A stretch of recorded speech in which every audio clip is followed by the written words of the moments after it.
evil, chaos, and law, concepts of harmony and destructive balance, forces of light and darkness, keepers of the balance. It is your responsibility to stand against the tide of disharmony. Such is the way of the balance. As you know, the planes exist in a precarious state. A seemingly small event could echo across the worlds and tip the balance. Your task is to keep a finger on each end of the scales, ensuring it never sways too violently. Chapter 1. The Lady. It began, as many things do in the Outlands, with a tremor in the weave and the faint scent of inevitability. From a spiral of light, the Tower of emerged, its stone walls creaking against the void, sails of rune-woven glass catching echoes of forgotten plains. Mordenkainen stood at its helm, robed in the cool weight of authority earned through the study of things meant to be remembered. The tower drifted, a quiet intrusion into the airspace, just shy of Sigil's brass, latticed walls. There it hovered, permitted only by one being's will. For Sigil, as all learned folk know, opens for no kings nor god, not without her permission. And today, she had granted it. The Lady of Pain, the hinge of the cage, the razor-thought sovereign of the City of Doors. The Lady had once given Mordenkainen a gift, a talisman wrought of paradoxes and her silence, one that allowed his portals to function where none ought to. During their last encounter, they spoke of the Raven Queen, the game she plays during death, but that tale coils in another scroll. Now, he stood again before her. The throne of blades was not a seat in the mortal sense, a throne of stillness that echoed with each aspect of Sigil's perfection, and from it her image flickered like a memory inside a dream, serene, distant, terrifying, and silent. Vecna has failed, she spoke, or so the illusions made one believe, but the scars remain. Indeed, the whisper of the Lich's treachery still haunted the stones of Sigil. In his lust to grasp divinity, Vecna had breached that which none had dared. He had reached for the City of Doors, seeking dominion over all that ever was, is, or might be. It was adventurers, meddling and myth-bound who cast him down. But closure is not so simple in the plains. Balance had been disturbed, in the Great Ring and in the Outlands. Thus came Mordenkainen's charge. "You are known," she said, "for obsessions, for order, for knowledge kept beyond a facet of balance. Restore what should not have trembled.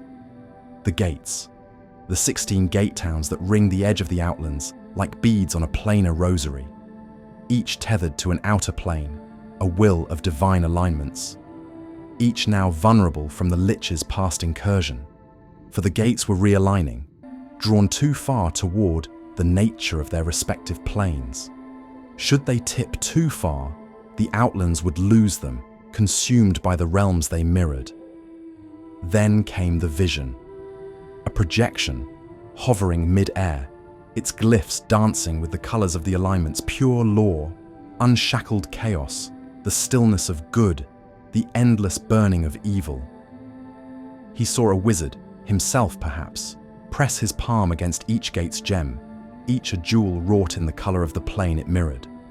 Celestia's soft gold, Mechanus's steel grey, the glistening black of Gehenna, and he saw time coil around him like a noose. To touch a gate was to embody its plane, to align one's thoughts with its essence. And he knew, if he failed, he would age. Fast, irrevocably, over and again until even his arcane shell withered to dust. It was the nature of the magic. It would require a wizard of balance, of a mind that focused on cosmic alignment, that could embody the thoughts and beliefs from each aspect of creation. The lady said no more. She needn't. With a flick of her unseen will, the chamber trembled, and a tear opened in the fabric of space. Through it, Mordenkainen glimpsed a map made of light and intentions. Floating above it stood a Githzerai, lean and weathered, with the calm poise of a mind that had conquered the perils of Limbo. As he stepped through the portal, the lady's illusion flared once more, her silhouette haloed by silent blades, her thoughts now encompassing his mind. Balance must be made beautiful again. You, wizard, are my planeswalker. Chapter 2. The Githzerai and the Living Castle. Through the lady's portal, the firmament peeled back like parchment soaked in starlight, and Mordenkainen stepped into a calming presence. The clamour of Sigil fell away behind him. Before him rose Ysgard, the walking castle, a citadel of shifting spires and living stone, whose geometry folded in ways that made mathematicians weep with joy or collapse in fits of paranoia. The great legs of the castle stood poised above a hill of glassy earth, unmoving for now, as though awaiting his presence. And at its heart, beneath a sky painted in glacial stillness, stood the one called XVIII. Not from arrogance, but from the serene confidence of one who had measured countless planar philosophies. XVIII, she said simply, I am the keeper of Ysgard, and welcome to my home. Mordenkainen inclined his head in return. He knew her reputation. Githzerai. Yes, but one of the old kind, who walked between the thought planes and knew the temperaments of fate. That she stood here, already aware of his mission, was no surprise. That was simply how the planes worked, when the right minds were attuned. She gestured to the air, and a constellation of thought forms bloomed, a floating map of the Outlands, composed of tiny, rotating motes, each a gate town flickering with its own light. They orbited a hollow center, Sigil, the city of doors. The gates endure, she said, her voice like smooth stone upon water, but they fray at the edges. You have come to rebind them, and for that I am in your debt. He nodded. To restore balance, as the Lady of Pain decreed. XVIII moved not, but the castle stirred faintly behind her, a low grinding sound like slumbering tectonics. Balance, she murmured, as if tasting the word. It is the most fragile of illusions, the most vital of truths, and the most necessary. They spoke of the multiverse, of the quiet law that underpins chaos, of the way the Outlands mimic every plane yet belongs to none. She explained how the cosmic realignment threatened not just settlements, but philosophies. That which becomes too much of a thing, too lawful, too hedonistic, too despairing, risks becoming swallowed by the plane it reflects. Each gate was anchored by a gem, crafted long ago by planar engineers, their colors echoing their native realm. These crystals were embedded in each gate town's portal, dormant but reactive. If Mordenkainen could align his mind with each plane's essence and place his hand upon the gem, he could stabilize it. You saw what your failure brings, she said. The years drawn from your thread, from your very life force. XVIII turned to the floating display of motes and pointed to a pulsing red ember on its western edge. The glow throbbed like an open wound. Ribcage, she said. The gate to the 9 hells. We are now floating just above. It's simply a walk away. I must warn you, it is a place of suspicion and submission. Perhaps begin there. Mordenkainen raised an eyebrow. A plane of tyranny and fire, of gentle welcomes hidden behind a contract. I'd best be on my guard. Better a harsh truth, she replied, than a soft illusion. She stepped aside, allowing the path to Ysgard's inner sanctum to form. Archers rearranged themselves at her mental command, revealing a room of sigils, compasses, and scrolls that bent light as they hovered. The Castellan, the soul of the castle, a construct of will and magic, ancient beyond reckoning, thrummed within, pulsing with awareness. XVIII placed her palm upon it. Ysgard will carry you where you need to go. I will remain at the edges of each town, When you finish your communion, return to the castle. But once you cross each threshold, you may have to go alone. The motes spun again. 16 flickering lights, 16 trials, 16 planes. And so it began. The wizard and the castle, the gates and the gems, the outlands and its delicate, ever-swaying balance. Chapter 3. Ribcage and the Infernal Flame. The Ayadkaru groaned and stirred to life. Beneath Mordenkainen's feet, ancient glyphwork throbbed with planar intent. The walking castle shifted, vast legs descending, mechanisms humming in elegant silence, and the first destination, Ribcage. It did not announce itself with pageantry. No trumpets, just jagged peaks folding in like the ribs of a long-dead titan. The veil of the spine groaning beneath the weight of old sins and even older contracts. The land here burned with flames, cracked like dried blood beneath the boots of the desperate. Above it all loomed stone spires. The arched bones of the valley itself bent inward like the fingers of a clenched fist. Ribcage, he thought. Even the name seemed to rattle through the air. From afar, the gate town resembled a clenched jaw of black iron. Walls, countless infernal sigils, each one forged with an artistry only the 9 hells could breed. 2 monstrous doors marked the entrance, shaped like bat wings, stretched in agony, and sealed by spells designed not to repel evil, but to grade it, to form it in an infernal hierarchy. Mordenkainen then descended alone. He passed through checkpoints governed by devils in polished armor and tiefling senators in robes that stank of incense and litigation. The air tasted like coal and copper, similar to a contract signed in blood and reheated in devilish fire. His path now led straight to the Citadel of Cinders, a bleak monolith where politics, pain, and souls were traded in equal measure. At the heart of the citadel was the gate, a pillar of flame, impossibly tall and unceasingly loud, rising from a mosaic of silver ash. Each fleck of ash, they said, was the remains of a fool who had dared to lie to an archdevil. The air shimmered with power and punishments yet to be delivered. The gate, more often than not, led to Avernus, the first layer of the 9 hells, a blasted plain scarred by the blood war. But Mordenkainen knew the truth. With the right rites, it could be bent, twisted to open onto Cania's glacial prisons or Minarus's swamps of rot. Although only Asmodeus could open the final link, the path to Nessus, the deepest hell. But it was not the flame that met Mordenkainen first. It was Duchess Zelza Zerbkane. She emerged from the shadows, her threats embodied in laws, clad in a pinstriped suit tailored from soul-threaded silk. Horns hidden beneath glamours, wings folded into the shape of a high-collared coat.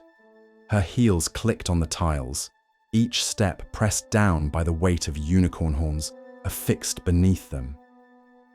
Her briefcase, a living mimic, drooled subtly at her side. "Mordenkainen," she said, with curiosity, "the Lady of Pain's watchdog graces our town." He said nothing at first. He let the silence hang like an unsigned contract. "I'm here for the gate," he eventually replied. "Not for your games." She smiled. No fangs showed, but the hunger behind it gleamed. Everyone plays games here, even if they think they don't. They walked together, flanked by spineless scribes and horned guards, to the base of the pillar. The gem waited at the flame's edge, suspended in heat, red as coals behind closed eyes. It pulsed with infernal alignment. Mordenkainen could feel it. Rage, law, ambition, chains that bound and burned. He took a breath. To align with this plane, he could not resist it. He had to understand its allure, the order born from fear, the loyalty bought with pain, the promise of rewards for absolute obedience. He did not have to love hell. He only had to comprehend it, to see its necessity as an opposition to the endless hordes of the abyss. as he touched the gem in an attempt to realign the planar balance. The fire surged. His first thought was that the gem may be intending to consume him. But as he took a moment, he understood. It was but a test. Images flooded his mind. The betrayal of devils, the lies spoken with precision, the tyranny of law twisted into cages. His skin blistered with every truth he swallowed. He saw contracts that cursed generations. He saw cities bartered like cattle. He saw what hell considered mercy, structure, predictability, peace through the dominion of others. And then he understood. He linked his mind through telepathy to the gem. Seeing Asmodeus sat, seeing what he had given up, how he commanded his legions of devils to quell the tides of the abyss, the only being with the will to act immediately, a lesser evil. The flame quieted, the gem cooled. A rune etched itself into his mind, a symbol of Ribcage's balance momentarily restored. The town, though still seething with secrets, would not tip into Avernus. Not yet. Duchess Zerbkane watched him with veiled irritation. "You would make a poor devil," she said, her voice as smooth as ice. "But an excellent witness." Mordenkainen turned without reply. He walked past devils, past paupers vying for power, past senators drawing blood in ink. He returned to the gates where Zythia waited just beyond the border, eyes unreadable. "It is done," he said. She nodded. Ydcaru opened once more, its arcane heart thudding like a distant drumbeat. Chapter 4. Torch and the Pyres of Greed. The outlands shifted again beneath Ydcaru's ancient stride. The castle waded through poisoned wetlands and jagged hills, its limbs rising through mists of rust-red fog. When it came to a halt, even the soil seemed reluctant to announce the next name.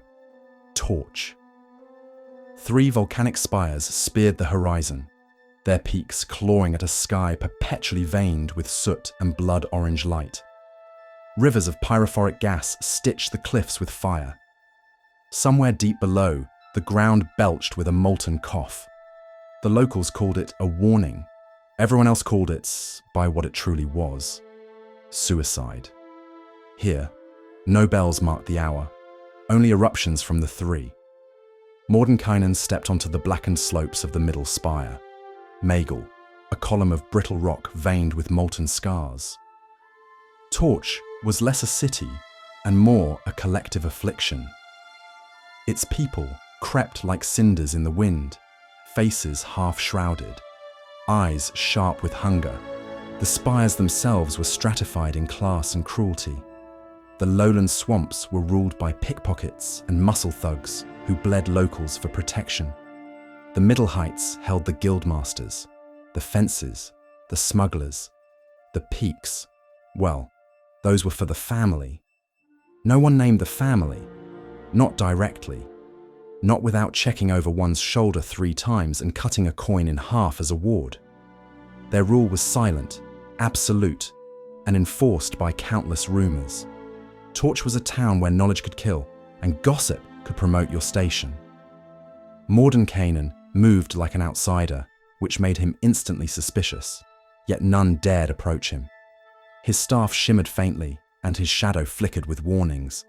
Still, curious eyes followed him, and whispers rippled behind him like oil across water. As he ascended, each step up Magel brought more heat, more sulfur, and fewer people, until finally, the spire's crown opened to a jagged ledge, scorched by invisible fire. There, floating 100 feet above the edge, pulsed the gate to Gehenna.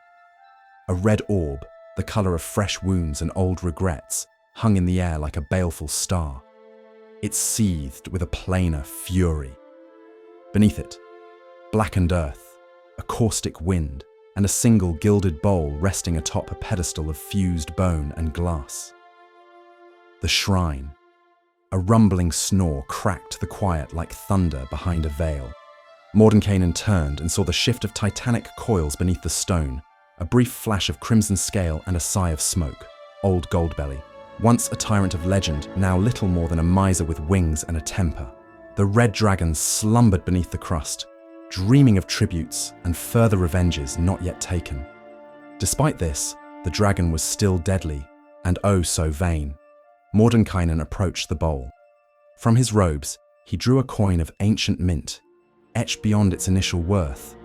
It held a secret, folded in silver, and as he placed it into the bowl, the mountain rumbled, Goldbelly stirred.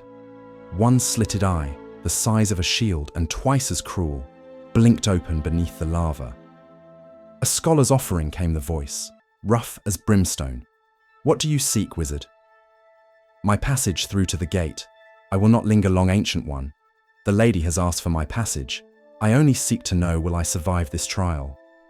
And what advice do you offer, all-knowing one? Few survive, Goldbelly muttered, and fewer return.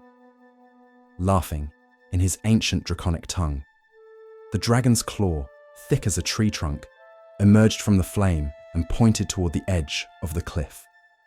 A wind gathered beneath Mordenkainen's feet. A platform of superheated air rose, shaped by ancient magic and dragon-laced pacts. Now leap, child of law and balance. Let the fires judge your soul. The air buckled. Mordenkainen stepped forward and let himself fall. He fell for what felt like hours. Then, just as his mind was moving towards madness, the gate then greeted him. Hovering in the open air, the gem embedded in the portal pulsed with the malevolent neutrality of Gehenna, a plane of sloped cruelty where all things slide toward ruin and suffering is not personal. It's just a simple policy. He reached out and aligned with the plane, his mind focused to accept inevitability, to understand that nothing climbs without a cost, that all footholds crumble, that those who thrive are those who trample others to maintain positions. The Arcanoloths twist their schemes, and that is just part of the ladder. The gem burned with volcanic intent. It tilted. He willed himself to feel that truth, not to condone it, but to understand it. Not evil for evil's sake, but ambition that cared nothing for the debris it left behind. He steadied it. His mind pressed against the gem like a climber against a cliff face, fingers bleeding, eyes wild, and finally, it stilled. The gate shimmered. The alignment had been touched. The balance was then acknowledged. He fell again, but this time he was caught. Goldbelly's laugh echoed like an avalanche. Still breathing. Pity. I was going to enjoy your demise. Back on solid ground, Mordenkainen dusted ash from his robes and began his descent. The people of Torch watched him go, silent and calculating. XIII awaited in the haze beyond the spire, unreadable as ever. The gate? She asked. He nodded once. Still open, he said, realigned for the lady. Although I did run into a red dragon. I would be lying if I said I enjoy their company. Chapter 5. Regus and the Lion's Gate. It was still dark when Ayedkaru came to a halt. The stars overhead burned like the dying eyes of forgotten soldiers. Beneath them stretched Regus, a town carved in tears and iron, fortresses and its philosophies forged into one. 8 great walls ringed a hill that had never been green. Each layer bristled with siege engines, watchtowers, and bannered pikes. From a distance, it resembled the unsleeping eye of some militant god. Up close, it was far worse. Mordenkainen stepped into a world where breath came in cadence, and time was measured in footfalls and field drills. Here, the sky itself seemed to snap to attention. Brass horns shrieked the dawn. Tents rustled open like wounds beneath the morning sun.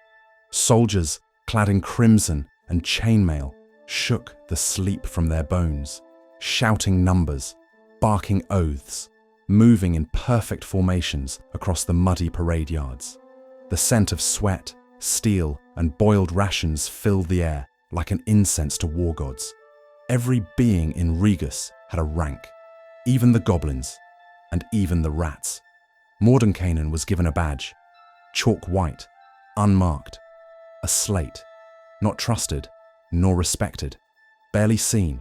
He was no better than the common foot soldier. "Regiment 231, said a weary hobgoblin sergeant with 3 scars and little to no patience. Mops on the rack, latrines in the second ring. If you live, that is, then maybe you will be promoted to clean my shoes." The wizard made no protest. He walked the streets as a ghost among soldiers. Orders were barked. Boots thundered upon the canvas of war, and above it all, painted across banners and carved into stone, a name repeated again and again: Brag, a hobgoblin warlord of legendary repute.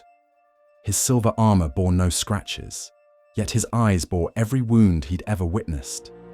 His words moved the countless divisions in front of him. A servant of the Red Knight, god of strategy and order, Brag was a hobgoblin who abhorred waste, of life, of thought, and of time. Mordenkainen met him in a war tent that was more of a library than a command post. Maps were layered in illusions, tokens pulsed with planar magic. A chessboard was etched with cities instead of squares. "Another slate," Brag muttered. "Come to study us, you pathetic worm, or to stop us. To maintain the balance of this formation, this endless war, and of the gate," Mordenkainen answered.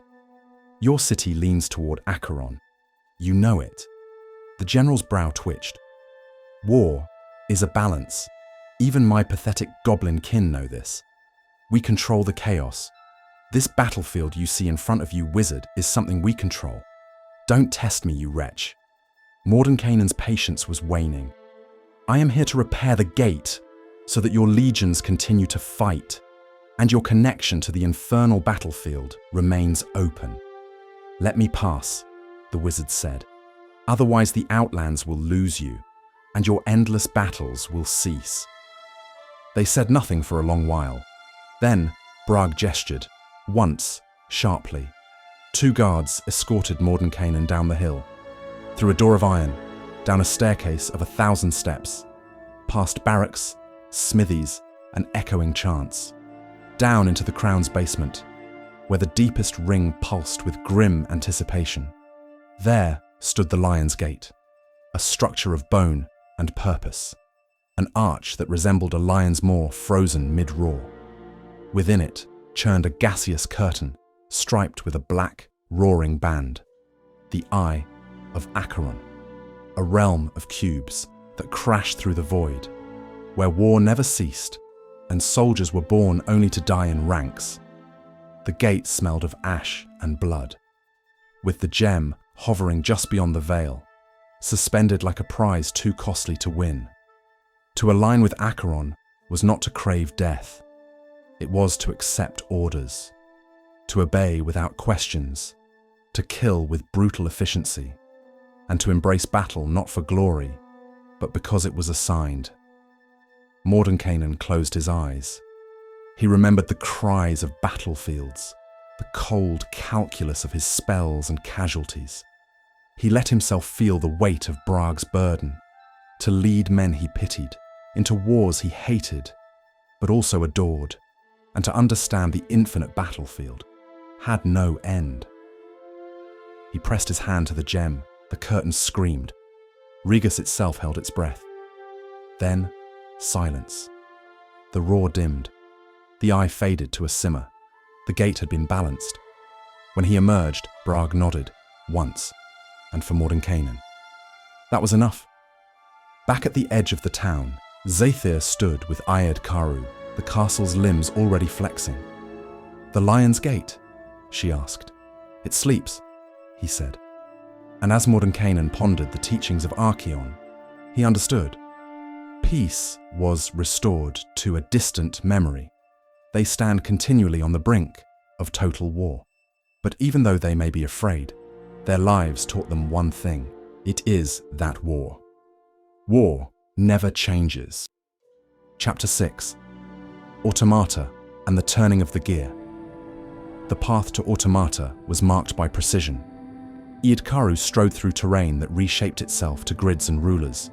hills leveled, winds quieted, trees aligned with one another, as if by some unseen surveyor's decree.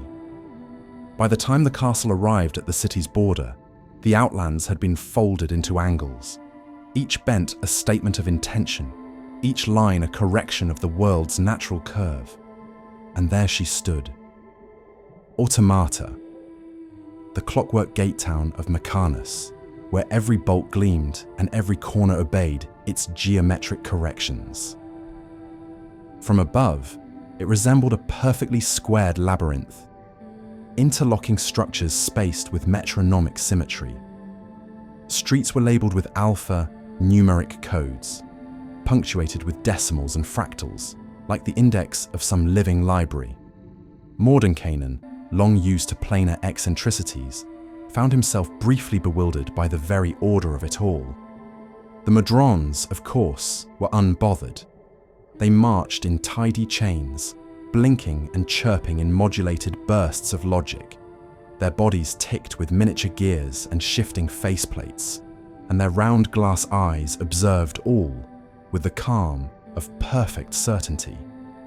It was their city more than anyone else's, and they moved through it like clock hands across destiny's dial.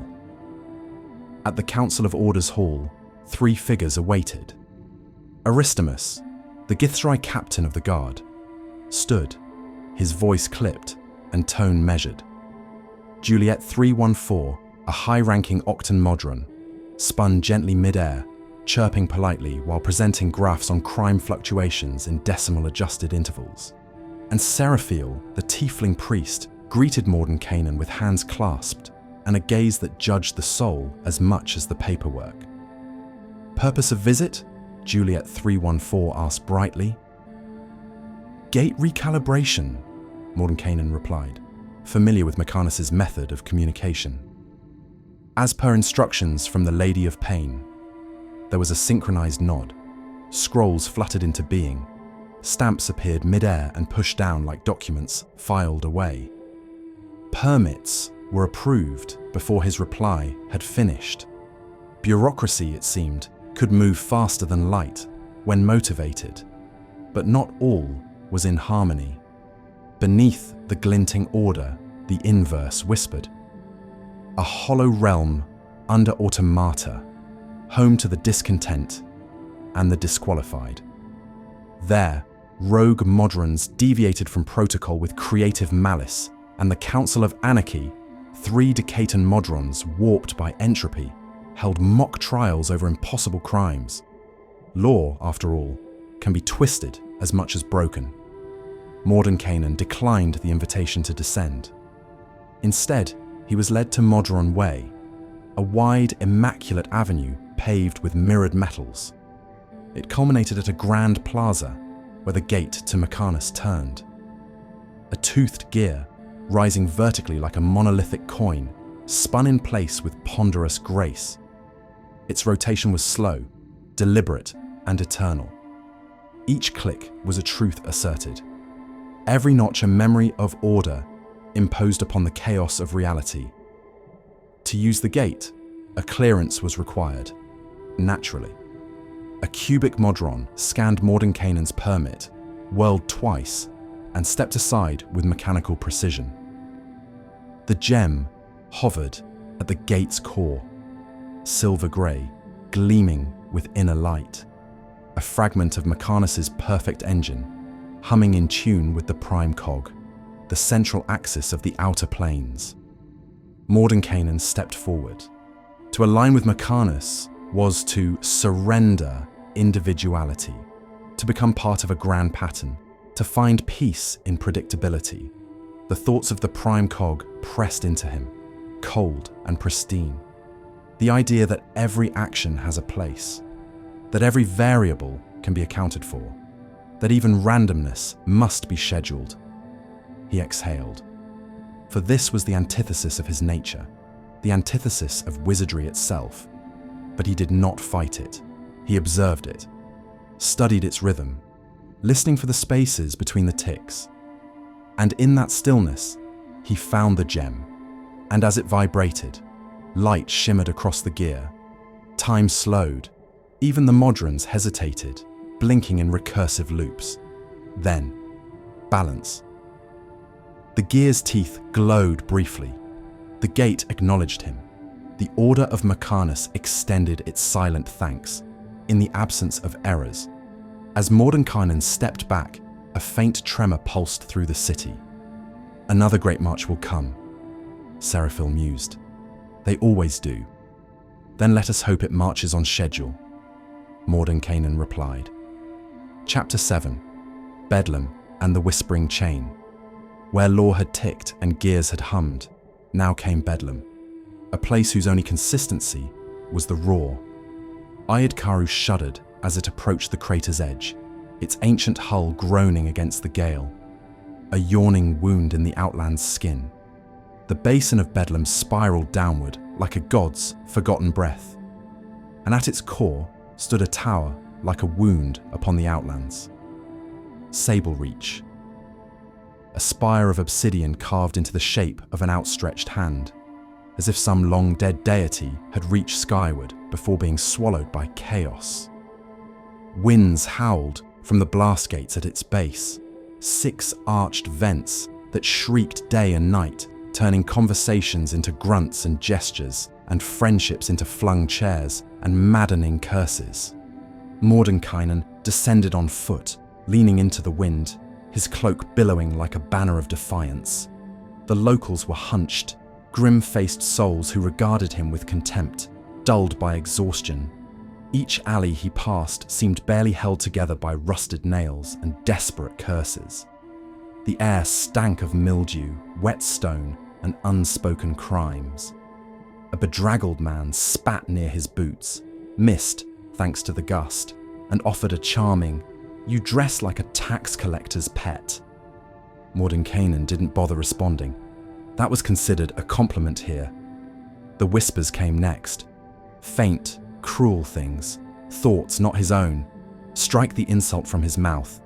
Break the door, take the bread. None will miss them. Not in Bedlam. The winds of Pandemonium slipped between thoughts into doubts, stoking fears and wants until even the most resolute lost their grip.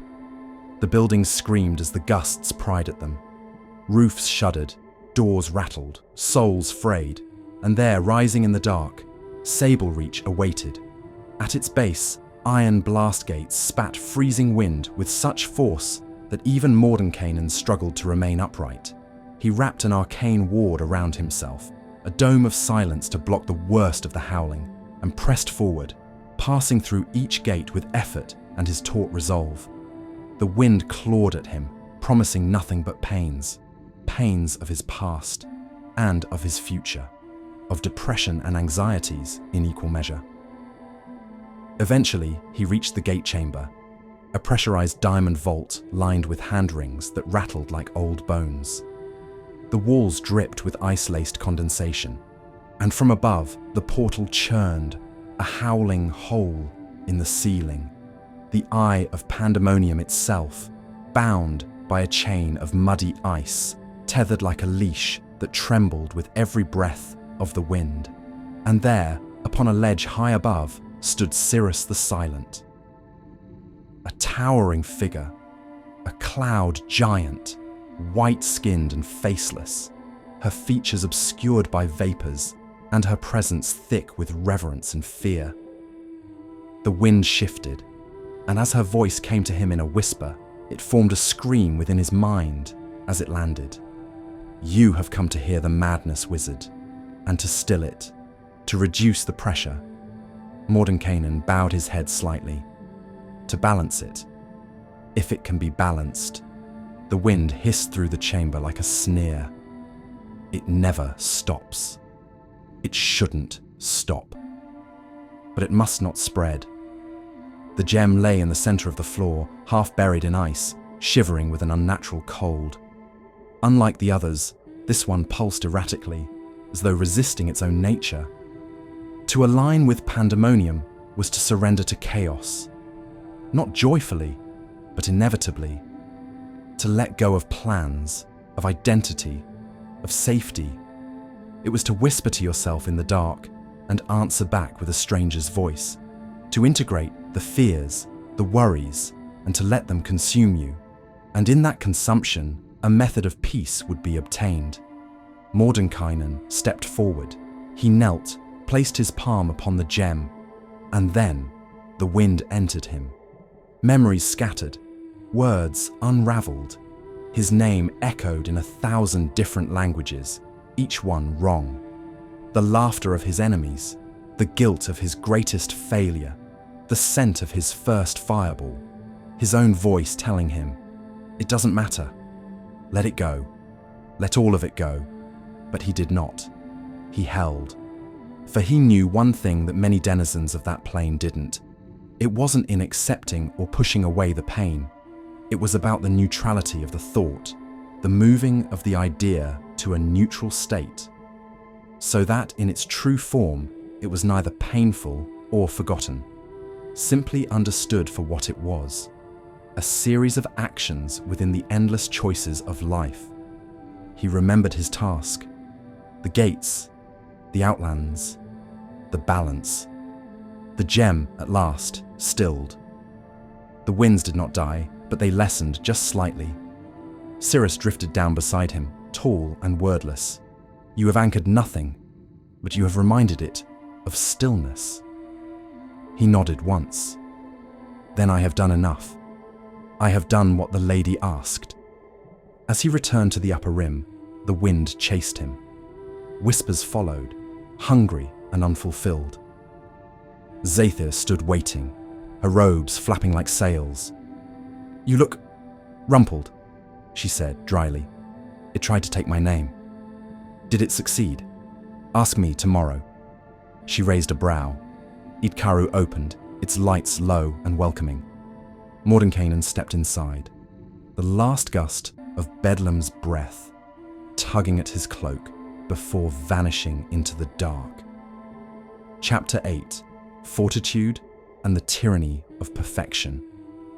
The landscape softened as Yedkaru approached its next destination. Gone were the chaos-racked craters and soot-choked cities. Here, every stone sat in obedient symmetry. Every tree stood straight-backed, as if afraid to slouch. And the grass in Fortitude glittered with dew so precise it could have been etched. Even the wind felt organized. The castle paused just outside the polished gates. Mordenkainen then descended alone, robes pressed, hair charmed into submission. Anything less, he suspected, would have been noticed.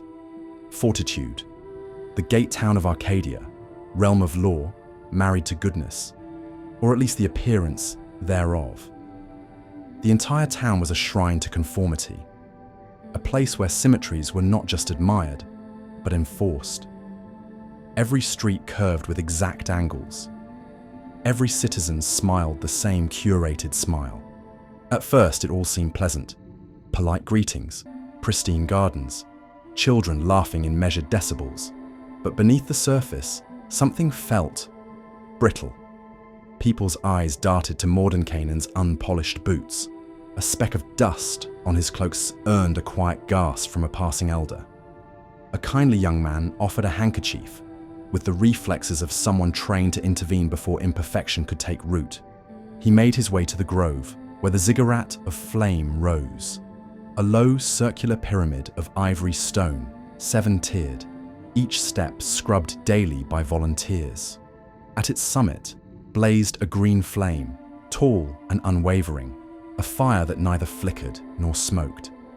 It was said to burn only those who bore the stain of evil, or, more dangerously, those considered impure. 4 figures stood before the first step, the Storm Lords. They were beautiful in the way a sword is beautiful, sculpted, radiant, and entirely without mercy. Each one embodied an element refined to its highest state. They did not ask Mordenkainen's name. They simply watched, weighing the air he exhaled, the angle of his stroll, the cleanliness of his shadow. "I'm here to stabilize the gate," he said calmly. "The Lady of Pain commands it." The djinn, formed of glimmering noble gases, hummed. "The flame judges all, including those of the lady," it replied. Mordenkainen inclined his head. So be it. He climbed. Each step pulsed with expectation. The people of fortitude lined the grove beyond, hands clasped, expressions locked in gentle anticipations. Their eyes pleaded for him to be worthy, not out of malice, but fear. Fear that if he was found unclean, it would reflect upon them. At the summit, the flame danced without heat. The gem floated in its center, emerald, luminous, slow turning. To align with Arcadia was to embrace virtue through obedience, to believe that purity was attainable, that morality could be measured, boxed, filed, and improved. It was the belief that law could make one good, that flawlessness could be legislated.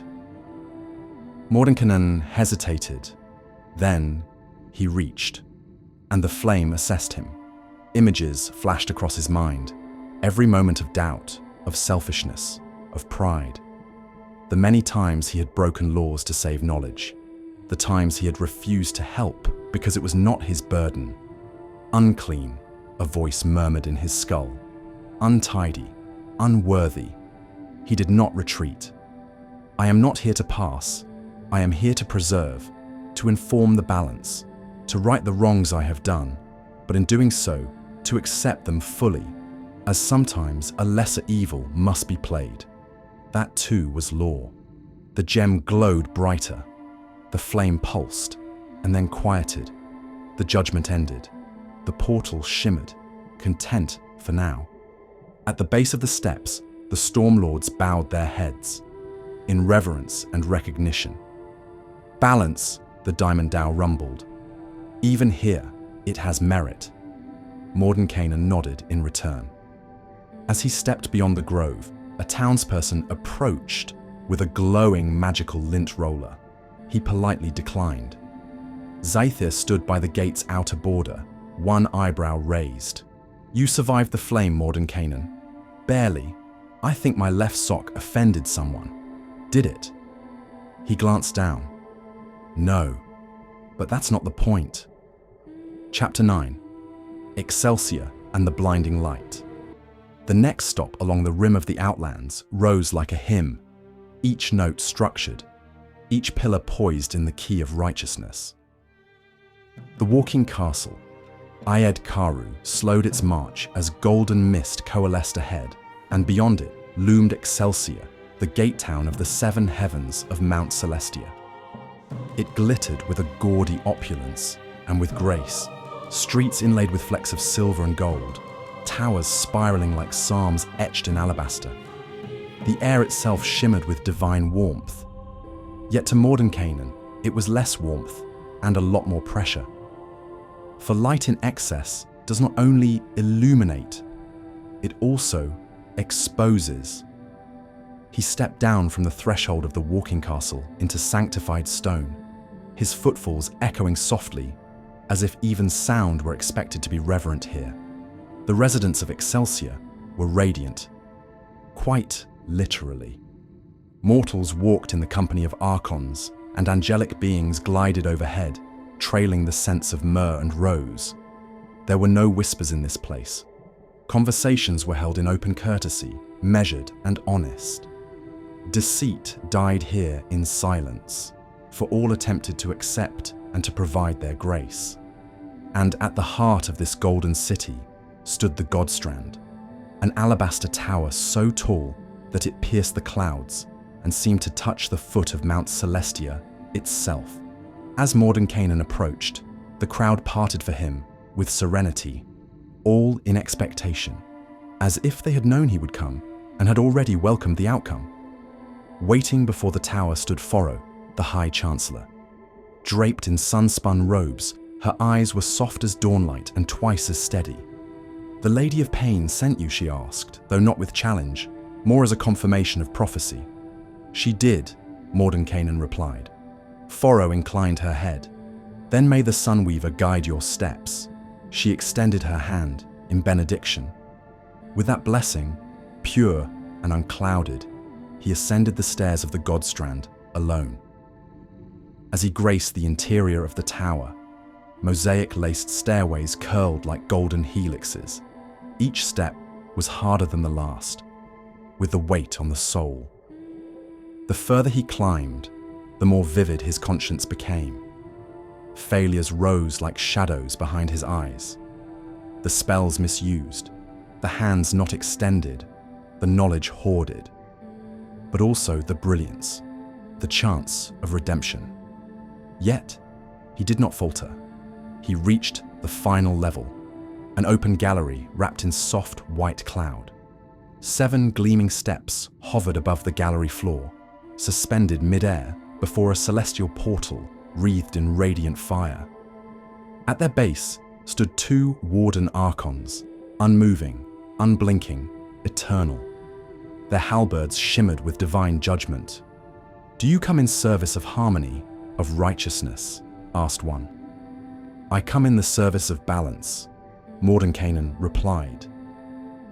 The Archons paused. Then, to his surprise, they stepped aside. He climbed the 7 steps, each one resounding like a choir note. The final gem floated above a pedestal carved from crystallized prayer, of divine magic, as it burned with celestial gold. As he reached out, the portal behind it sang. To align with Mount Celestia was to be good, pure of heart. In whatever form that took, it was to be righteous within a structure. It was to believe in a ladder to the divine, each step earned by law and grace. But to touch that gem required more than goodness, it required conviction. And so, Mordenkainen reached not with faith, but clarity. He did not believe in light, but he understood it. He remembered the ancient teachings of Bahamut. He states, "When I despair, I remember that all through history, the way of truth and love have always won. There have been tyrants and murderers, and for a time, they can seem invincible, but in the end, they always fall. Think of it, always." The gem shimmered, accepted his touch, and whispered no judgments. He descended into the plaza beneath the Godstrand. Foro awaited. "Your heart holds no love," she said gently, "but neither does it stray." "Love clouds the balance," he said, "but I admire those who hold it," she smiled. "Then may you walk safely, traveler, and may shadows never fall on your path." He rejoined XIII at the edge of the grove, where Ysgard waited, gears humming in quiet harmony. Chapter 10. Zeus and the Crown That Won't Stay On. The sound of shifting winds, howling one moment, whispering the next. Distant thunder rumbles, crackling energy flickers in and out, then silence, followed by a steady, calm voice. "You are not prepared. No mind is, not at first. You step into limbo, and the world ceases to hold meaning. There is no up, no down, no sky, no ground, only an endless sea of unformed matter, swirling in madness, stone, water, fire, and air colliding in an eternal war with no victor. You see a mountain in the distance, and then it is gone, devoured by the chaos. A river flows through the void, but a moment later, it is frozen in time, twisting into an archway of shattered ice before vanishing again. The air crackles with invisible storms, whispering thoughts not your own. This is Zeus, a connection to Limbo.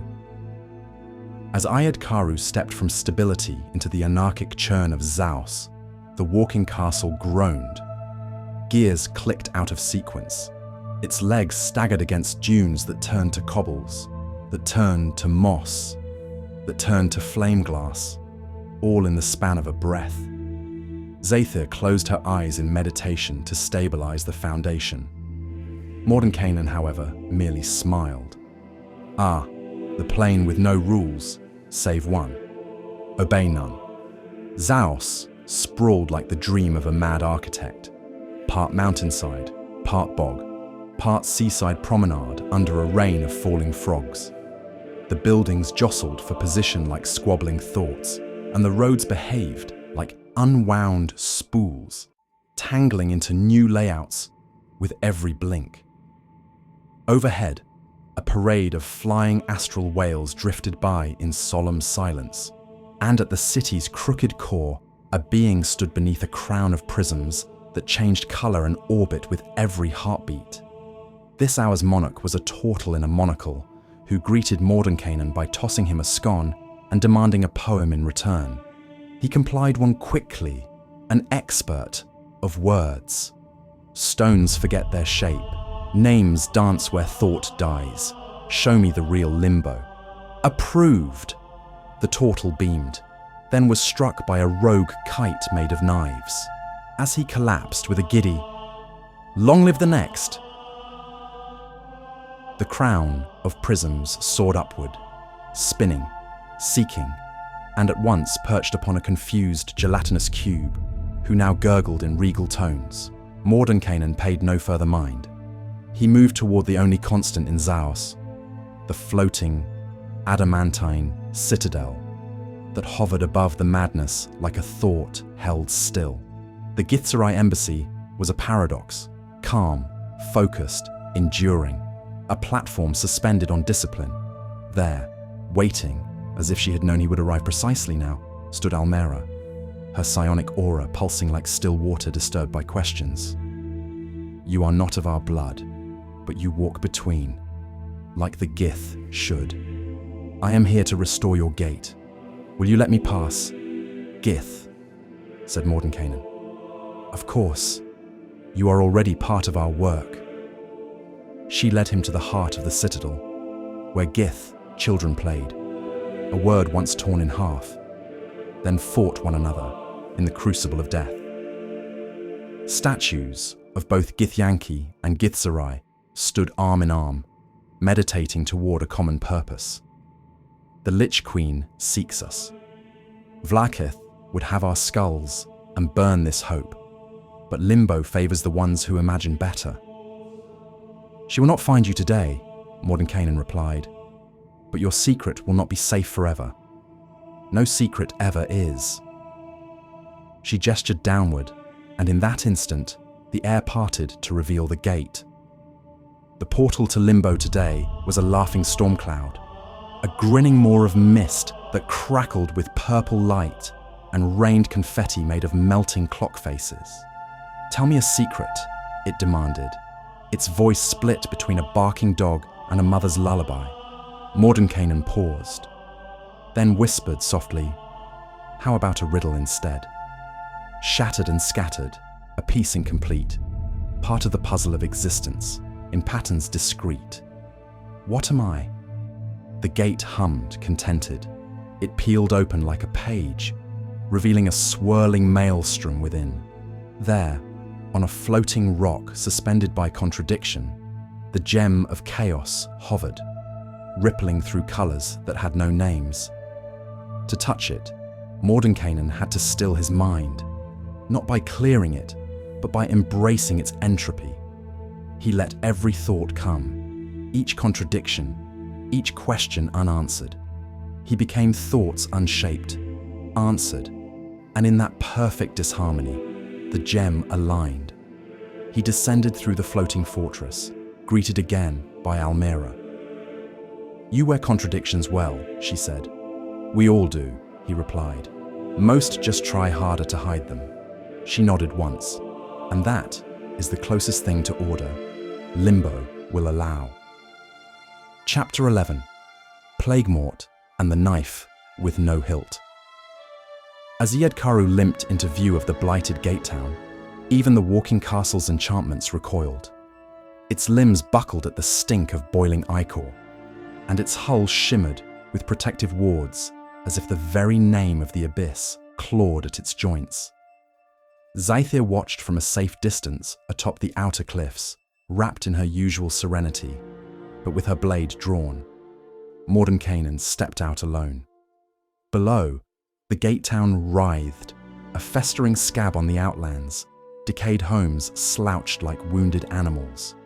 Streets twisted in a slow decay.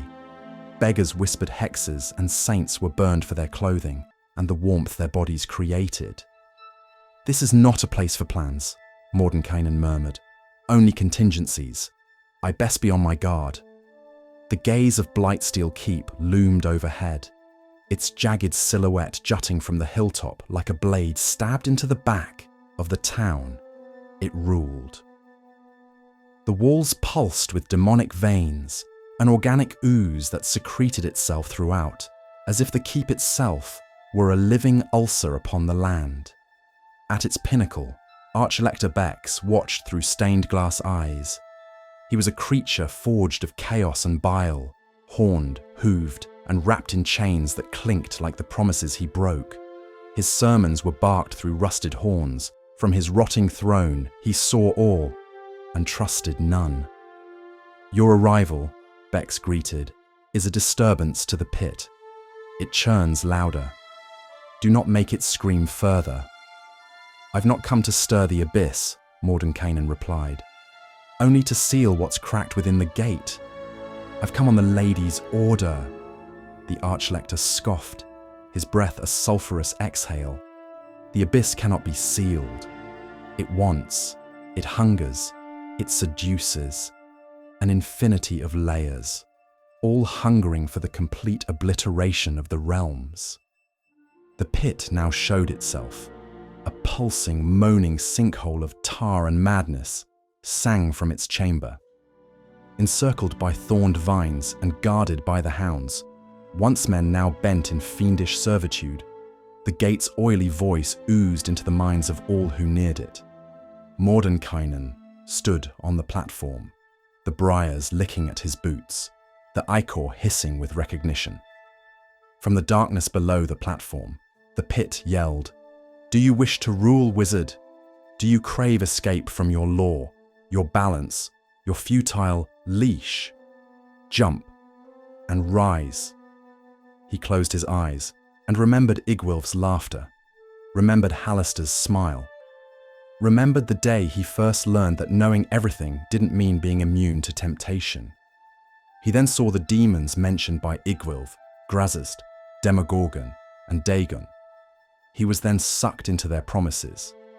Grazist with desire, succubi surrounding Mordenkainen, tempting his convictions, moving towards his deepest pleasures.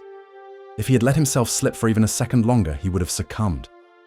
Demogorgon then appeared, promising him spells and arcane knowledge beyond even his comprehension. Links to the ancient days of magic before the Sundering. His ambition for power to maintain his convictions almost took his mind. Lastly came Dagon, focusing on the mysteries of the multiverse, answers he had always needed. Who was AO, who created the abyss? What lies at the end of the multiverse? The far realm?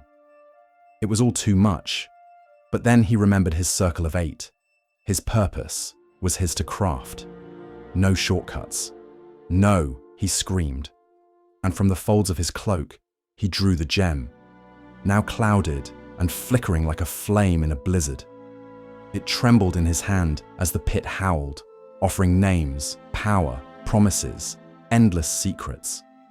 But he pressed the gem into the air over the chasm, and it burned.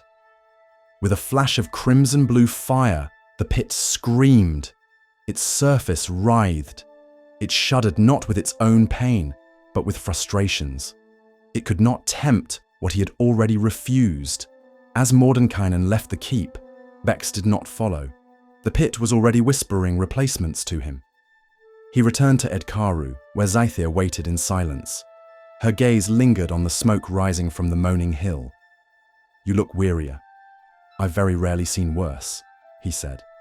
"The abyss holds secrets many of us could only hope to obtain, but the cost was perhaps too great. I'll need to chat to Tasha after this is done." Chapter 12. Tradegate and the Bearded Bargain. The clang of hammer to anvil. The cheerful hum of dwarves in their forges. The squeaking turn of brass gears in gnomish hands. And somewhere beneath it all, the subtle chime of coin. Mordenkainen and Zythia approached Tradegate under a sky. The colour of polished copper, Iedkaru's legs sinking into well-packed earth, lined with orderly fields and stone-marked pathways. Unlike the law-soaked rigidity of Automata or the suspicious hush of Torch, Tradegate welcomed them. with open ledgers. A star-shaped town alive with trade. It throbbed with a vibrant but measured energy. Carts clattered over cobbled streets, and market tents rippled in the breeze, each painted in warm ochres or rich umbers. Merchants leaned out to advertise. Children chased magical, wind-up toys that tooted like flutes and spat harmless sparks. Zathir inclined her head at the glimmering rooftops. "There is some balance here," she said. "Industry without greed, aspirations without conquests." "Don't you find that rare, Mordenkainen?" "Idealism is most dangerous," Mordenkainen replied, "when it has a bank as this gate town seems to have." At the center of the town stood the Five-Star Hall, headquarters of the Five-Star Guild, a council formed of inventors, mintmasters, and dignitaries who saw economy as an art. Lodestars, the town's cobalt coins, glinted like stars, almost manipulating the thoughts of would-be buyers. "They mint fairness, I must admit," muttered Mordenkainen. "But no system is incorruptible." Still, he could not help but admire the effort. In a multiverse where law could twist into tyranny and chaos into madness, Tradegate structure offered a rare middle ground, a society where order served the common good. For now. Then he saw the scars, collapsed market stalls hastily rebuilt, masoned walls clawed through by toothless mouths, char marks on cobble from Zorn raids, elementals who devoured currency like it was a divine ambrosia. Even balance has its price. The gate was elusive at first, no arch, glyphs missing. He gazed for the gate, only a barrier, a bearded, stocky figure with curled golden horns so heavy they jingled with coins from every world. He waited at the edge of the square, sipping a frothy brew and spinning a golden coin across his knuckles. "I am the trade master," he said, without rising. "And I am the gate." Zathir stepped back. Even she felt the weight of his presence, the embodied urge to exchange, to risk it all, to earn her future. "I do not need what you carry," the trade master said, eyeing Mordenkainen with a grin. "But I know what you value." "A soul?" Mordenkainen offered. "A memory," the barrier corrected. "One of your brothers and sisters, the last laughs you shared."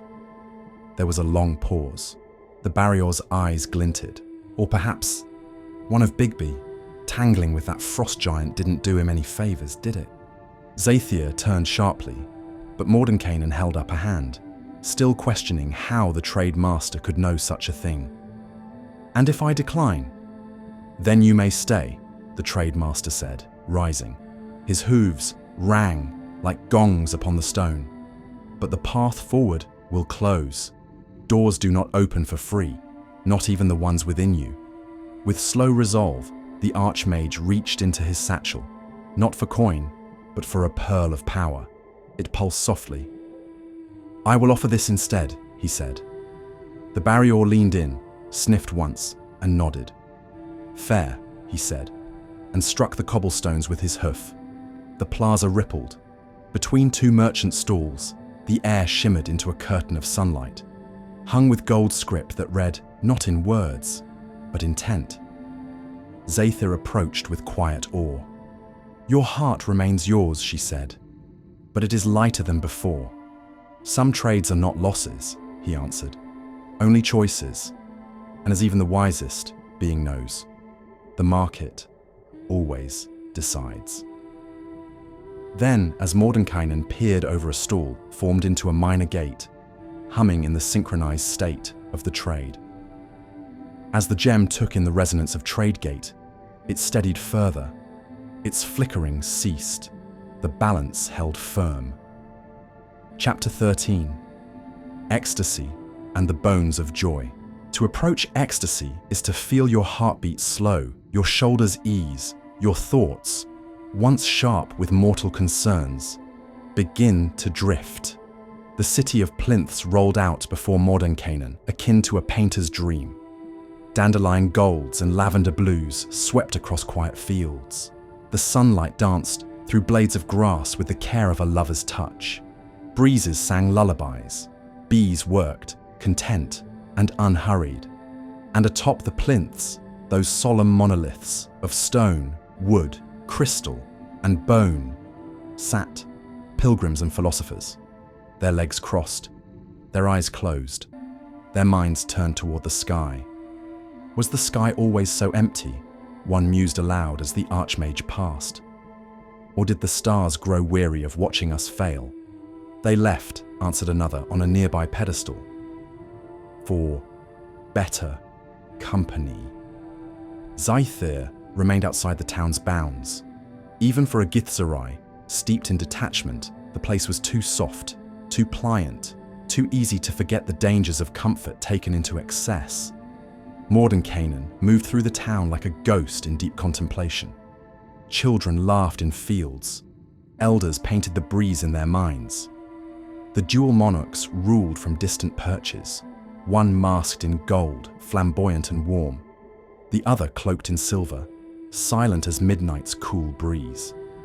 The Lightcaller and the Night Whisperer, each a mirror to the other's mystery, neither ever seen when the other walked. The only rule: do no evil. But Mordenkainen, master of balance, knew better. Suppression, he stated, is not the same as an absence. The air was thick with the perfume of repressed darkness, smiles too wide, strolls too graceful, a kindness that hovered just shy of desperation. These people had cast their shadows into the plinths, and the plinths listened. He felt them, the watching spirits, muse ghosts of some other realm, perhaps Elysium itself, drawing close to mortals who teetered on the edge of enlightenment, or madness. Each act of moral justification was another chisel blow against the stone of self. At the center of town, the bone plinth rose. Segmented ivory, like the spine of a god, reached into the clouds. Desires that had nowhere to go. As Mordenkainen approached, the flowers beneath him bloomed in kaleidoscopic patterns. The grass whispered, "We forgive you." The birds above sang, "You are enough." And for one moment, even the Archmage faltered. He then climbed. No steps aided him, but neither did the wind resist. Each segment he touched accepted him. Upward he went, past the eyes of the town, past the need for proof, until he reached the top. There, nestled in the curved hollow of the final vertebra, shimmered a fountain of quicksilver.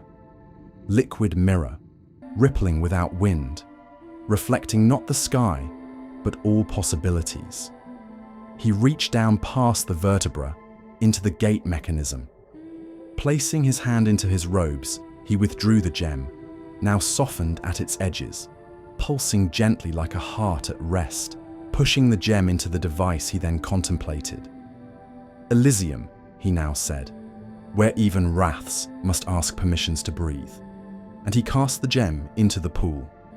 The surface accepted it, and in that instant, the light around the bone plinth burst into gold and silver bands, forming an ephemeral bridge between the Outlands and Arborea. When he descended, the Lightcaller was gone. The Night Whisperer stood waiting, tall and still, silver helm, unreadable.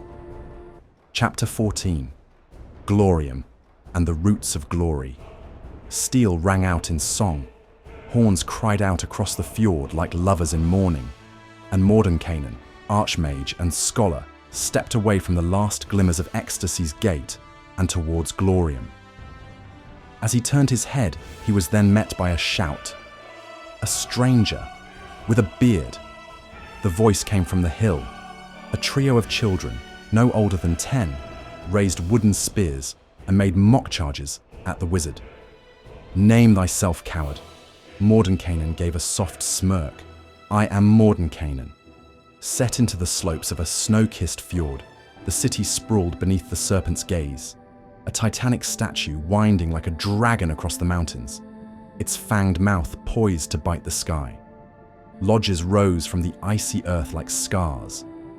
Longhouses belched smoke and mead laughter roaring from battle chants. Warriors sparred at every corner. Fists met faces. Blood mingled with the flagstones like wine. No one here was unarmed. Even the goats looked like they'd headbutt you for blinking. Zatha waited as promised, her castle lingering on the valley's edge. "I'll not intrude here," she said. "They'd asked me to wrestle the planetars."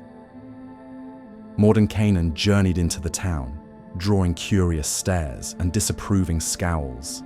Magic earned suspicion. Strength earned mead. At the Hall of Scalds, a feast raged like a storm. There she stood, Tirza Bonebreaker, one-armed, all fury, and as tall as any half-giant. She pointed her alehorn at him. "Unless you can lift the table, wizard, your seat's the floor." He did not lift the table. He split it in half with a disintegrate spell, then mended it with a flick. The hall fell silent, then laughter, then roaring approval. "You fight with wit, old one," Tirza chuckled. "Sit, drink, speak of what brings you." He explained the gates, the imbalance, the potential for a dying flame at the center of the multiverse. Tirza listened, face grave now. "You want the gem of Ysgard," she said. "Fine. But here, you don't just ask, you have to earn it." She led him to the fjord, to the edge where the waters boiled and spun like some elemental beast. And there, within the whirlpool, flickered the Ysgardian gate, rimmed with never-ending glory and honor, battles that never ended. Not because they were forced, but for the thrill of it all. Swim through it, find your glory or drown. That's your price. He did not hesitate. Mordenkainen dove into the whirlpool and passed through worlds. Casting Breathe Water to maintain his focus, he surfaced, and for a day and night he wandered Ysgard, crossing shattered plains, trading riddles with storm giants, parrying blades of flame with spells of frost. He stood before an ancient Valkyrie, eyes like falling suns, and bested her in battle. By showing her what she craved most, the death she wished to have, a righteous one, an absence of a most quiet demise. She handed him the gem, forged from a shard of thunder. He returned, gasping, to Glorium's shore. The warriors waited, Tirza too. "Still alive?" she said, with mock disappointment. "You'll get there, don't you worry, wizard." He raised the gem. Thunder cracked. The mountain trembled. And deep among the peaks, the Worldroot's circle felt its pulse quicken. Mordenkainen made pilgrimage to the hidden gate, nestled among tangled roots that glowed like stars. "Yggdrasil," he whispered. "Even the plains have hearts and souls." He pressed the gem into the bark. The tree shuddered. The roots parted. For a moment, the entirety of the great wheel flickered in his mind.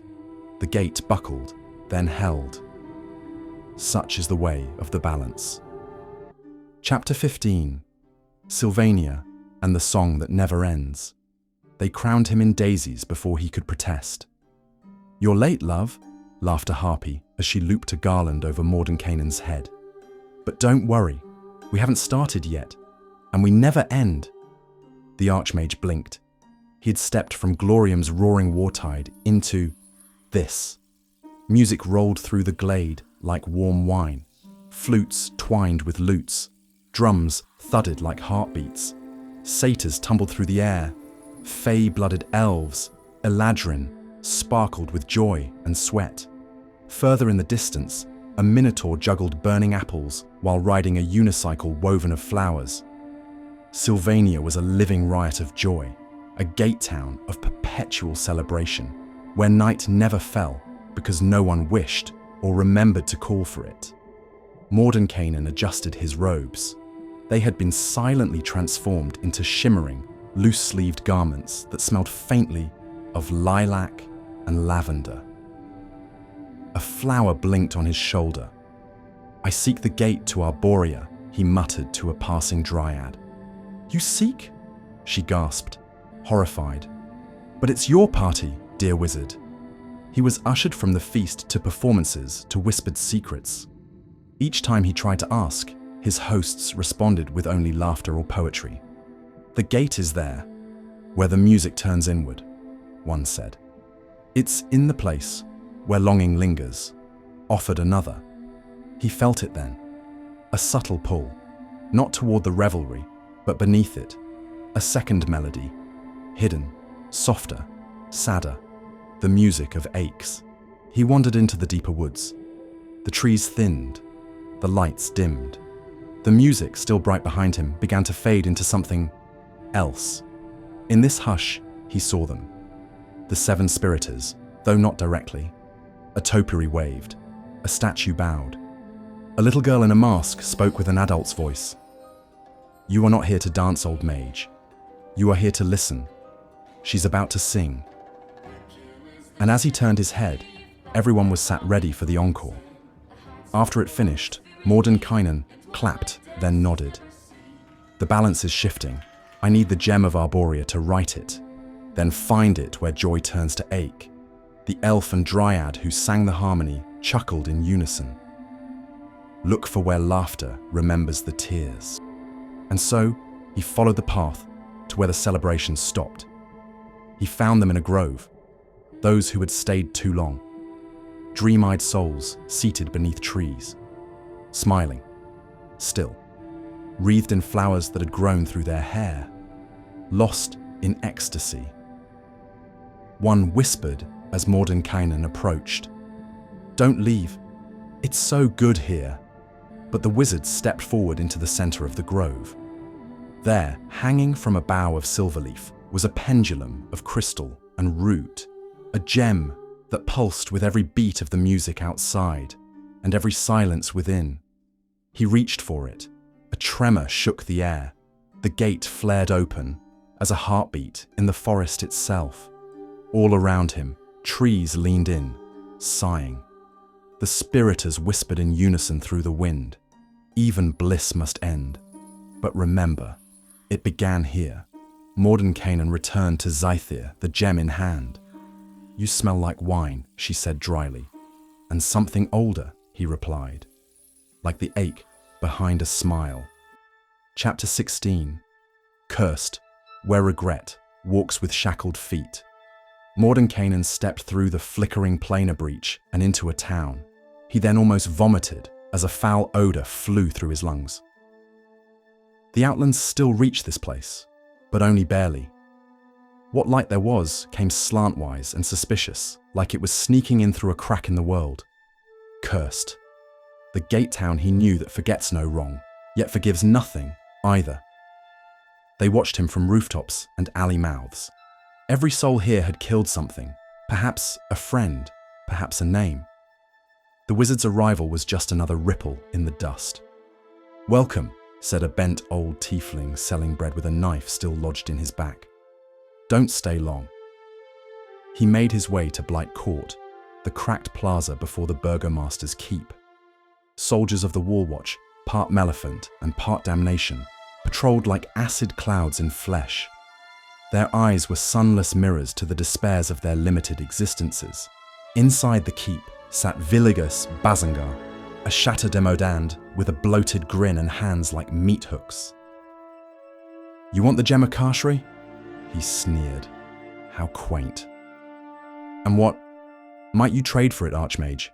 The chance to have it not fall into someone else's hands," Mordenkainen replied. Powerless threats and noble airs. "Very well. Do something for me." The burgomaster laid down parchment laced with old blood.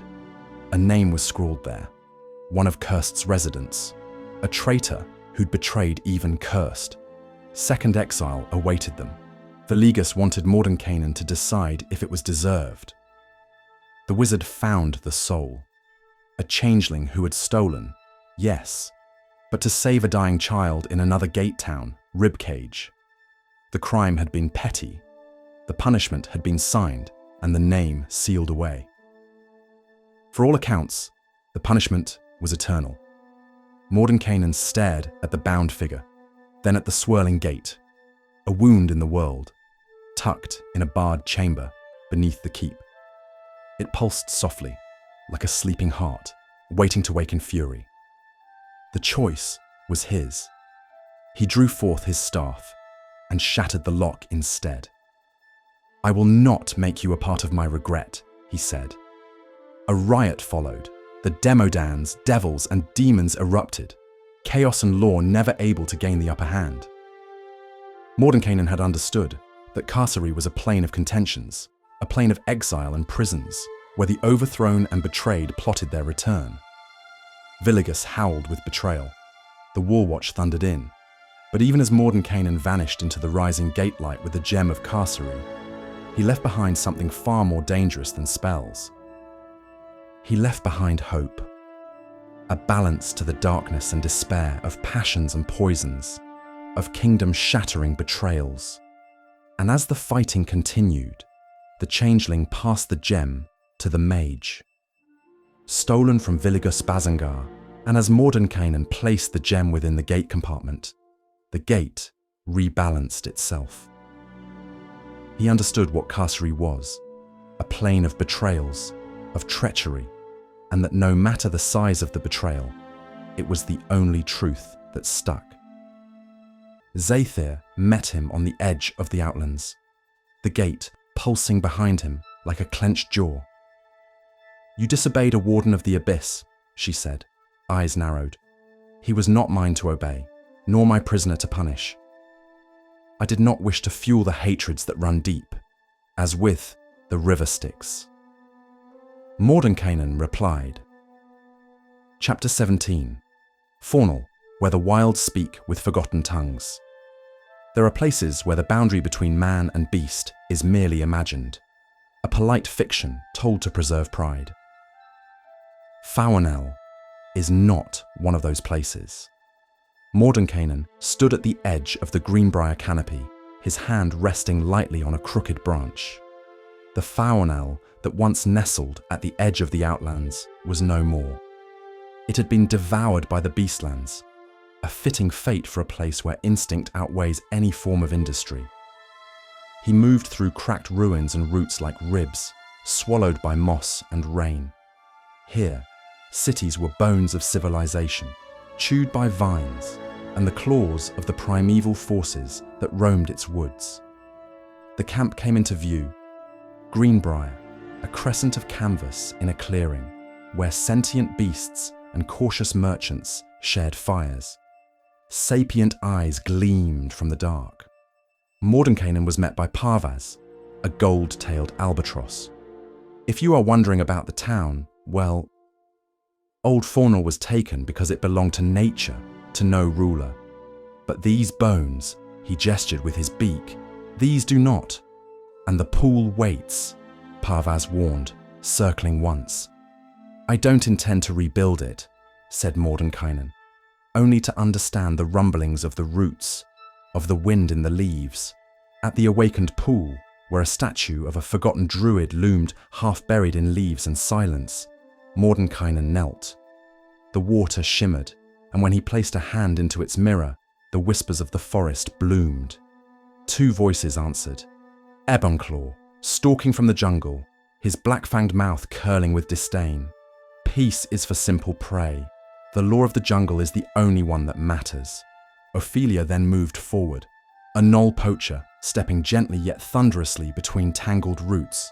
"Now this is the law of the jungle, as old and as true as the sky. And the wolf that shall keep it may prosper, but the wolf that shall break it must die. As the creeper that girdles the tree trunk, the law runneth forward and back.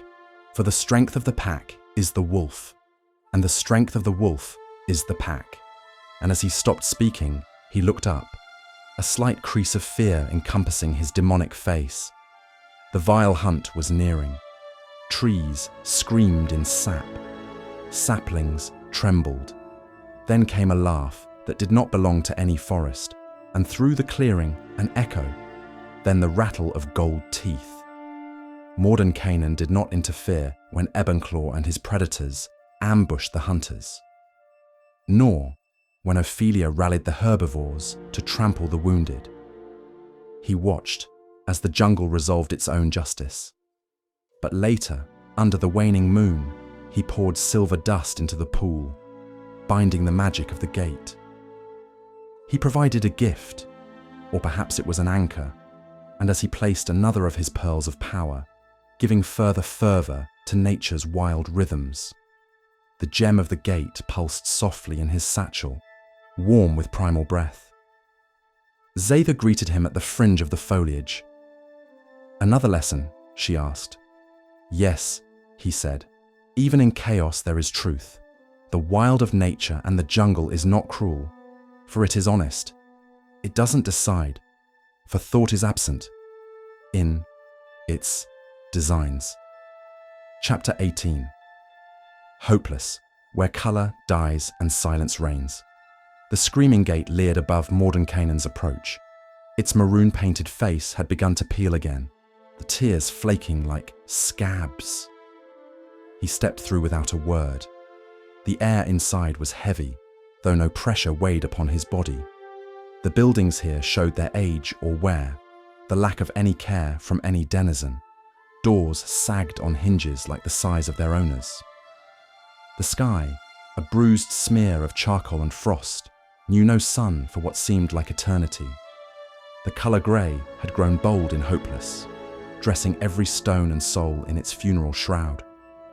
The townsfolk shuffled by, their heads bowed in resignation. High Cardinal Thinigol floated above the procession like a statue dragged from a mausoleum. Her iron mask bore no mouth, yet her voice filled the air, arcane magic creating what seemed akin to sound. "Feel nothing, want nothing, seek nothing, and the world will cease to punish you. You are meaningless." He found records, scratched out margins, as if the very act of writing had grown ashamed of its own futility. He peered his head above the bookshelf to listen, a slight vibration of sound coming from the distance. He then left the library and approached the town square. One boy in the square still hummed to himself. An old woman sewed tiny patches of red thread into her grey shawl. A man had grown a violet flower in a tin cup beneath a broken gutter. 3 rebellions, 3 treasons, and the well whispered of them all. At the wishless well, a gurgling breath that neither beckoned or repelled. It simply was, absent of any emotion, or any care for the past or history that came before. Mordenkainen watched as a Yugoloth clawed its way from the slick black, hissing in confusion before slinking into an alley like a shadow afraid of its shape. "This place is dying," said a voice. He turned to see a gaunt woman with red blood smeared across her fingertips, defiant streaks of colour. Her name was Sarah, and her eyes burned. And as blood ran down her face, she spoke. No discontent of blood streaking down would bother her statement. "But the well remembers every coin," she said. "Place your own gold coin, and let the nothingness of Hades, of death, consume you." Mordenkainen nodded and dropped a single gold coin into the well. The pit shuddered, and for one moment, just one, its surface bloomed with lightless stars. Hopeless did not change that day, but its people blinked more often. Someone cleaned the red paint on the gate's face. A child asked their parent what music was. Mordenkainen understood the bleakness of Hades and of the inevitability of death. He now saw a figure in regal robes. He knew of this god, a scribe of death, a record keeper. As he looked up, the pit now illuminated, a vision formed within the Archmage's mind. The ink has dried. Another page turned. Another name sealed in the ledger that shall never close until the stars blink out. You ask me now, in this cold silence between breath and bone, what is the worth of a mortal's life? Mordenkainen accepted the thought of his smallness and nothingness, but also how that allowed him freedom. Freedom from the guilt of choice and of the benefit the universe was vast. To accept that, even in his pursuit of the balance, nothingness may also be a form of release. As that acceptance was formed, Jurgle handed a gem, now blackened, as if nothingness and grandeur had been balanced within its arcane core. And so it was, with the final gem restored, and the gates once more resonant with their planar chords, that Mordenkainen now stood beside XIII, the stoic Gith who had guided him through the meandering spirit of the Outlands. Before them shimmered the pool, the spire scry, a quiet surface now flickering with light, an illusionary model of the Outlands cast in perfect harmony. Gate towns pulsed like stars. Balance had returned.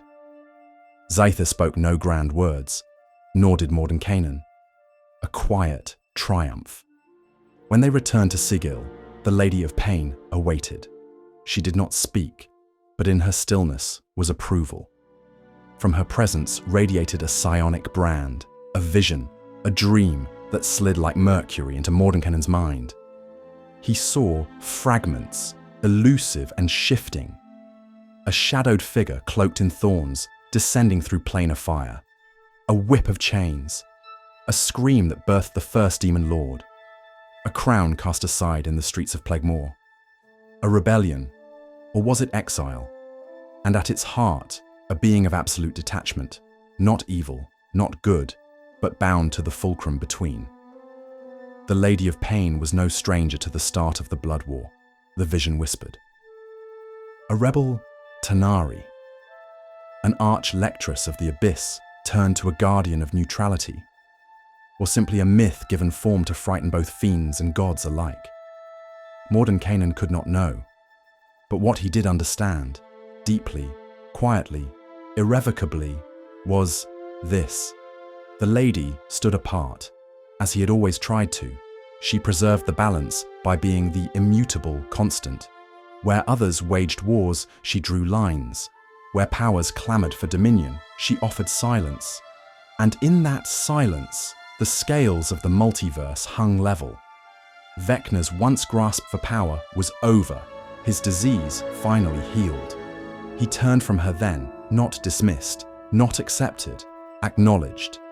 Because power is not loud. It does not boast or scream. True power is quiet, silent, inevitable, just like her. Mordenkainen then began to write again, a single line atop a fresh page. The balance endures, and so must I.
begin.